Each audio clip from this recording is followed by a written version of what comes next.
Looking elsewhere now, Indonesian officials have reported a sharp spike in hotspots across Sumatra and Kalimantan in recent days, raising concerns that haze could return to the region.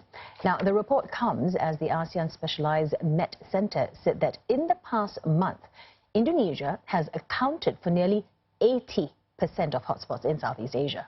Some 800 hotspots have been detected throughout the islands, with the bulk of them in West Kalimantan, Central Kalimantan and Riau.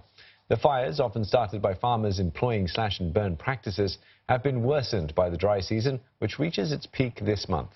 And the growing number of hotspots has already led to deteriorating air quality in the region, especially in Malaysia, where air quality remains at unhealthy levels in Sarawak. Haze was also reported in parts of peninsular Malaysia earlier this month, including Selangor and Pahang. Our correspondent, Chani Vadvani, tells us more. Well, it's important to remember that a hotspot does not mean that a forest fire is happening. A hotspot is not equal to a forest fire. It simply indicates a heat source. Now, they are usually seen via satellite image, and it is represented as a satellite image pixel with high infrared intensity. Now, once a hotspot is seen, there are varying degrees to it, and the most intensive color to indicate a hotspot is red, which means that there is a higher likelihood of there being a forest fire. Now, the three provinces which affect Singapore are South Sumatra, Riau and Jambi, and hotspots here have been fluctuating. So if we look at the number of hotspots here from today, there are 5 hotspots in South Sumatra with just 1 high-degree hotspot.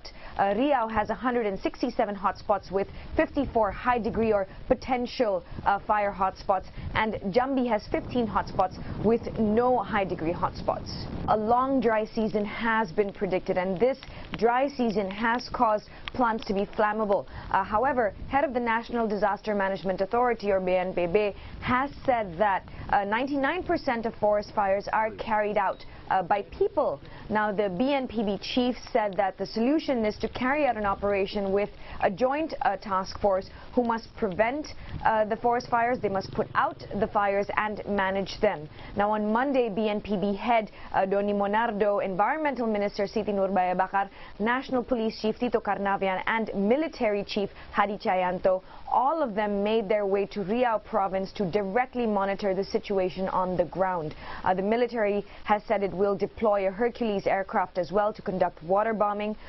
From Jakarta alone, some 9,000 personnel have been deployed for a joint task force consisting of the military and police to 6 provinces: Riau, Jambi, South Sumatra, West Kalimantan, Central Kalimantan and South Kalimantan. Now, this task force will monitor the situation on the ground and make sure that no one is partaking in slash and burn agricultural practices.